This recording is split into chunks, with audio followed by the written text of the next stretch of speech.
Welcome back everyone, welcome to civil services study. Test number 165 है UPPSC के लिए। तो चलिए स्टार्ट करते हैं। फोकस करेंगे एंशिएंट हिस्ट्री के प्रश्नों पर। तो क्वेश्चन नंबर 1 पर आ जाइए। निम्नलिखित में से किस एक पुरास्थल में पाषाण संस्कृति से लेकर हड़प्पा सभ्यता तक के सांस्कृतिक अवशेष प्राप्त हुए हैं? मेहरगढ़, कोटदीजी, कालीबंगा या फिर आम्बरी कहाँ से प्राप्त हुए हैं?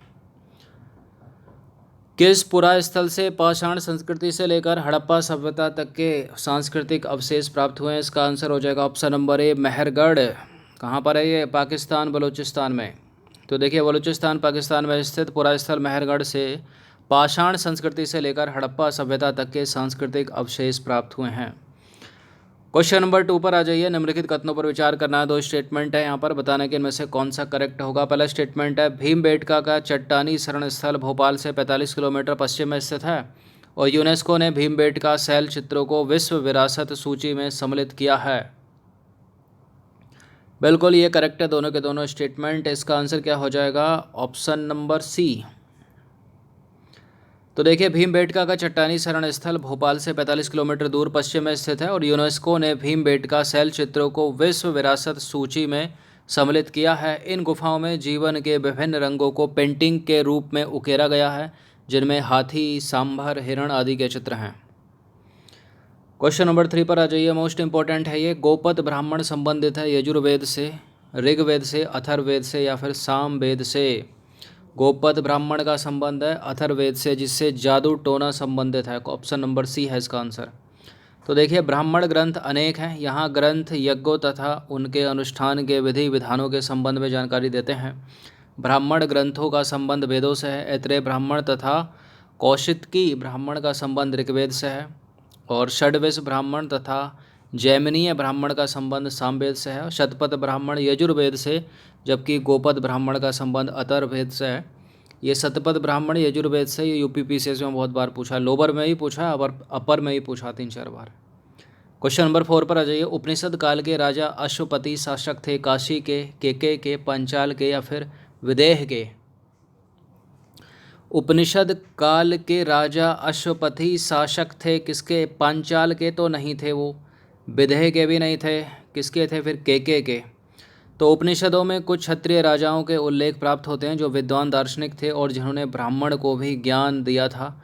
और इन राजाओं में विदेह के राजा जनक, पांचाल के राजा प्रवाहन, जाबली और केके के राजा अश्वपति आदि प्रमुख थे। क्वेश्चन नंबर 5 पर आ जाइए। निम्नलिखित वैदिक देवताओं में से किसे उनका पुरोहित माना जाता था? बृहस्पति को माना जाता था उनका पुरोहित। तो बृहस्पति जी को वैदिक देवताओं का पुरोहित माना जाता था। क्वेश्चन नंबर 6 पर आ जाइए। निम्नलिखित कथनों पर विचार करना। 2 स्टेटमेंट है यहाँ पर, बताने के इनमें से कौन सा करेक्ट है। पहला स्टेटमेंट है, ऋग्वेद की मूल लिपि खरोष्ठी थी और ऐत्रेय तथा कौशिक की ऋग्वेद के 2 ब्राह्मण ग्रंथ हैं। देखिए, दूसरा वाला करेक्ट है, पहला वाला जो है वो इनकरेक्ट है, क्योंकि पहले वाला होगा ऋग्वेद की मूल लिपि खरोष्ठी नहीं थी, ब्राह्मी थी, ब्राह्मी। तो इसका आंसर क्या हो जाएगा? 2 ओनली।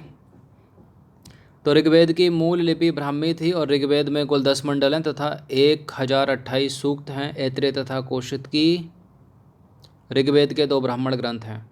क्वेश्चन नंबर 7 है, निम्नलिखित स्थानों में हुई बौद्ध संगतियों का सही कालानुक्रम नीचे दिए गए कूट की सहायता से लगाइए। वैशाली, राजगृह, कुंडबलन, पाटलिपुत्र। मोस्ट इंपॉर्टेंट है, बताइए सबसे पहले कौन सी आएगी, उसके बाद कौन सी, उसके बाद कौन सी, अंत में कौन सी? इसका कोड मैंने आपको बताया 1 बार, 2 बार, 3 बार, कई बार। रा, बे, पाकू, आका, अक। रा का मतलब है राजगृह, बा का मतलब है वैशाली, पा मतलब पाटलिपुत्र, का मतलब कुंडबलन। तो इसका आ जाएगा 2143, 2143, 2143। कहाँ पर है 2143? 2143 डी में है ना, 2143। ऑप्शन नंबर डी हो जाएगा इसका आंसर। तो प्रथम बौद्ध संगति बुद्ध की मृत्यु के तत्काल बाद मगध नरेश अजातशत्रु के काल में राजगृह स्थित सप्तपर्णी गुफा में संपन्न हुई। जो दूसरी बौद्ध संगति थी उसका आयोजन कालाशोक के शासनकाल में बुद्ध की मृत्यु के 100 वर्ष बाद वैशाली में किया। और तृतीय बौद्ध संगति मौर्य सम्राट के शासनकाल में पाटलिपुत्र में हुई। चतुर्थ बौद्ध संगति कनिष्क के शासनकाल में कुंडबलन कश्मीर में हुई। याद रखिएगा इनको। क्वेश्चन नंबर 8 पर आ जाइए। कश्मीर में कनिष्क के शासनकाल में जो बौद्ध संगति आयोजित हुई, मतलब ये चौथी की बात हो रही है, उसकी अध्यक्षता निम्नलिखित में से किसने की थी? तो इसका आंसर हो जाएगा ऑप्शन नंबर सी, वसुमित्र ने की थी। तो देखिए, बौद्ध धर्म की चतुर्थ संगति कुषाण शासक कनिष्क के राज्यकाल में कश्मीर कुंडबलन में हुई। इसकी अध्यक्षता वसुमित्र ने की थी तथा अश्वघोष इसके उपाध्यक्ष थे। और इसी समय बौद्ध धर्म हीनयान तथा महायान नामक दो संप्रदायों में विभक्त हो गया। मोस्ट इंपॉर्टेंट है ये। क्वेश्चन नंबर 9 पर आ जाइए। निम्नलिखित में से कौन बुद्ध के जीवन काल में ही संघ प्रमुख होना चाहता था? ये बुद्ध का चचेरा भाई था। इसका नाम है, मैंने पूछा है आपसे प्रश्न, उपाली नहीं है, आनंद नहीं है, महाकश्यप नहीं है, देवदत्त है, शुद्धोधन भी नहीं है।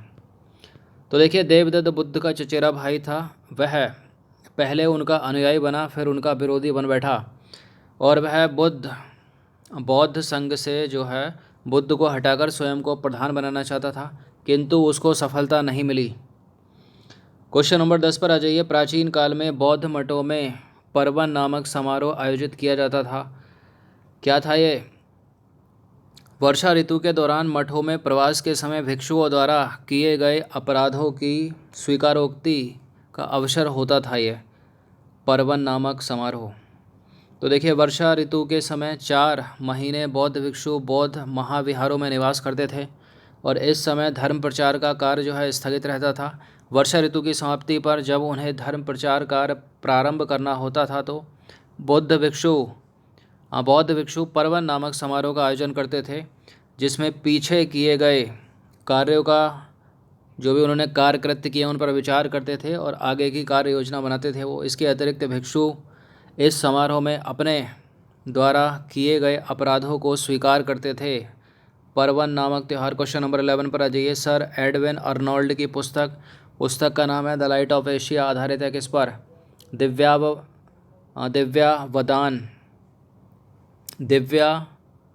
दिव्यावदान पर, या फिर ललित विस्तार पर, सुत्त पिटक पर, या अभिधम्म पिटक पर?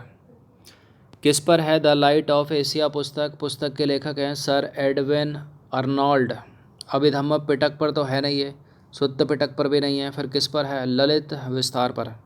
तो सर एडविन अर्नोल्ड की पुस्तक the light of Asia Lalit विस्तार के विषय वस्तु पर आधारित है और इस पुस्तक का प्रकाशन हुआ था 1879 लंदन में।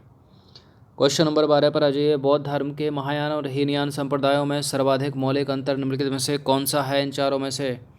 अहिंसा पर बल, जाति रहित समाज, स्तूप पूजा, देवी देवताओं की पूजा। ऑप्शन नंबर सी है इसका आंसर। तो देखिए, बौद्ध धर्म में हीनयान और महायान संप्रदायों में सर्वाधिक अंतर देवी देवताओं की पूजा है और हीनयान में बुद्ध को एक महापुरुष माना जाता था, जबकि महायान में उन्हें देवता माना गया है तथा उनकी पूजा की जाने लगी है और इसी के साथ ही अनेक बोधिसत्वों की भी पूजा की जाने लगी। क्वेश्चन नंबर 13 पर आ जाइए। सारनाथ में भूमि स्पर्श मुद्रा वाली बुद्ध की प्रतिमा निम्नलिखित में से किस काल से संबंधित है? कुषाण काल से, शुंग काल से, गुप्त काल से, या मौर्य काल से? तो गुप्त काल से है ये। इसका आंसर हो जाएगा ऑप्शन नंबर सी। तो भूमि स्पर्श मुद्रा की सारनाथ की बुद्ध की मूर्ति जो है गुप्त काल से संबंध रखती है। इसकी आध्यात्मिक अभिव्यक्ति, गंभीर मुस्कान तथा शांत ध्यान मग्न मुद्रा भारतीय कला की सर्वोच्च सफलता का प्रदर्शन करती है। क्वेश्चन नंबर 14 पर आ जाइए। शून्यता के सिद्धांत का सबसे पहले प्रतिपादन करने वाले बौद्ध दार्शनिक का नाम बता दीजिए। पता होगा आपको, हम पहले चर्चा कर चुके हैं इस पर कई बार। इसका उत्तर अश्वघोष नहीं है, नागसेन भी नहीं है, आनंद भी नहीं है, नागार्जुन है इसका आंसर। Option number A. तो देखिए, माध्यमिक या शून्यवाद के मत के प्रवर्तक नागार्जुन है, जिनकी प्रसिद्ध रचना माध्यमिक कारिका है और इसे सापेक्षवाद भी कहा जाता है, जिसके अनुसार प्रत्येक वस्तु किसी न किसी कारण से उत्पन्न हुई है और वह भी उन पर निर्भर है। नागार्जुन ने प्रतीत्य समुत्पाद को ही शून्यवाद कहा है। इस मत में बुद्ध द्वारा प्रतिपादित मध्यम मार्ग के सिद्धांत को विकसित किया गया है। क्वेश्चन नंबर 15 पर आ जाइए। जैन धर्म के संस्थापक का नाम बता दीजिए। सबको पता होगा, महावीर स्वामी है क्या? कौन से तीर्थकर थे महावीर स्वामी? 24 में थे, 23 में थे पार्श्वनाथ। ऋषभदेव है इसका आंसर। ऋषभदेव है या महावीर स्वामी है? ऋषभदेव है, डी। तो देखिए, जैन धर्म के मूल संस्थापक या प्रवर्तक प्रथम तीर्थकर ऋषभदेव या फिर आदित्यनाथ माने जाते हैं। भगवान महावीर जैन धर्म के 24वें तीर्थकर थे, जिन्होंने 6ठी शताब्दी ईसा पूर्व के दौरान जैन आंदोलन का प्रवर्तन किया? तो 24 में हो गए महावीर स्वामी, पहले हो गए ऋषभदेव और 23 में पार्श्वनाथ। मोस्ट इंपॉर्टेंट है, बहुत पूछते हैं इनको। तो देखिए एंशिएंट इंडिया के ये 15 प्रश्न थे, अच्छे से इसका रिवीजन कर लीजिएगा 2 से 3 बार।